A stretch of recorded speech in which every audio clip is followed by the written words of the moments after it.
যুবসাথী নিয়ে কিছু সত্যি ঘটনা বা সত্যি এই জিনিসগুলো হচ্ছে প্রত্যেকটা ব্লকে এবং আমাদেরও ব্লকে। ঘটনাটাগুলো কী হচ্ছে যে যারা সঠিক পাওয়ার যোগ্য যুবসাথী, যাদের বয়স 21 থেকে 40 বছরের মধ্যে পড়ে এবং তারা মাধ্যমিক পাস, ভালো নাম্বারে পাস, কোনো রকম ফেল বা ব্যাক এরকম কেউ নাই, তারাই কিন্তু দেখো যে টাকা পায়নি। টাকা পেয়েছে কারা? যারা মাধ্যমিকে ফেল, যারা মাধ্যমিকের পাসও করেনি, সার্টিফিকেটও দেয়নি, অন্যজনের সার্টিফিকেট এডিট করে দিয়ে দিয়েছে, ঠিক আছে। তারপরে এমনজন পাচ্ছে যাদের বয়স পার হয়ে গেছে, এমনজন পাচ্ছে যারা লক্ষ্মী ভাণ্ডারও পাচ্ছে, ঠিক আছে, তারা পাচ্ছে কি যুবসাথীর টাকা। সঠিক যারা পাওয়ার যোগ্য তারা কিন্তু পাচ্ছে না। যারা প্রথম দিন ফর্ম জমা করেছিল অফলাইনে তারা পাচ্ছে না টাকা।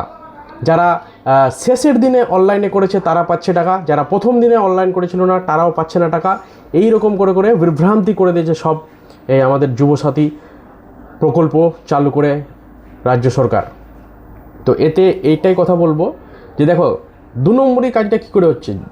ধরো একটা ব্লকে একজন ডাটা এন্ট্রি অপারেটর রয়েছে, তাকে তুমি 200 টাকা দিয়ে দাও, তোমার নাম এবং তোমার অ্যাকাউন্টের টাকা কালকেই ঢুকে যাবে। যারা ভূমিহীন কৃষক, যারা অরিজিনাল ভূমিহীন কৃষক, তাদের অ্যাকাউন্টে কোনো টাকা ঢুকছে না। তারা দুয়ারে সরকার ক্যাম্পে গিয়ে লাইনে দাঁড়িয়ে ধাক্কি খেয়ে সেই গরমে ভূমিহীনের ফর্ম জমা দিয়েছে, তাদের ডাটাও পর্যন্ত এন্ট্রি হয়নি। অনলাইনে চেক করা যায় না, ক্ষেত মজুর বলে, সেখানে গিয়ে যদি দেখো তাদের ডাটাও এন্ট্রি নাই। অবশ্য এদিকে দেখো যে 2-3 বিঘার মালিক, কিন্তু তার 4টা অ্যাকাউন্ট দিয়েছে, সেই 4টা অ্যাকাউন্টে টাকা ঢুকে গেছে। যুবসাথীর কথা বলছি, আমার সামনে একটা ব্যক্তি একটা ফর্মে মানে সাদা পেপারে 6টা অ্যাকাউন্ট এন্ট্রি করলো, মানে 6টা অ্যাকাউন্টে নিজের নামে 6টা অ্যাকাউন্ট লিখলো, ঠিক আছে, লিখে ওই কাগজটা পাঠিয়ে দিল সেই যেখানে ডাটা এন্ট্রি হয় যুবসাথীর। প্রত্যেকটা অ্যাকাউন্টে 1500 করে টাকা ঢুকেছে আমার চোখের সামনে। এইটা 1 নম্বর 2 নম্বরই কাজ হচ্ছে।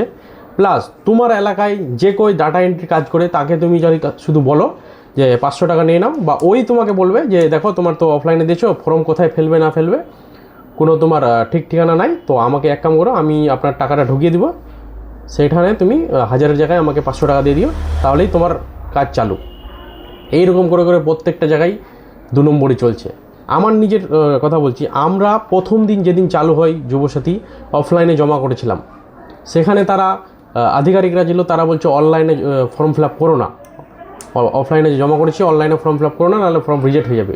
সেইটাই কারণে আমরা কিন্তু অনলাইনে ফর্ম ফিল আপ করিনি। অবশ্য আমি যেগুলো ফর্ম ফিল আপ করে দিয়েছি বা আমি যেগুলো অনলাইনে সাবমিট করে দিয়েছি, তাদের প্রত্যেকজনের টাকা ঢুকে গেছে, আমার কাছ থেকে তারা তুলে নিয়ে গেছে। এবং আমি সবারে করে দিয়েছি, আমার টাকা ঢোকেনি। কি বলবো এদের, বলো। চোপড়া ব্লকে যেভাবে আন্দোলন চলছে, সেই রকম প্রত্যেকটা ব্লকে যাদের টাকা ঢোকেনি এইরকম করা উচিত।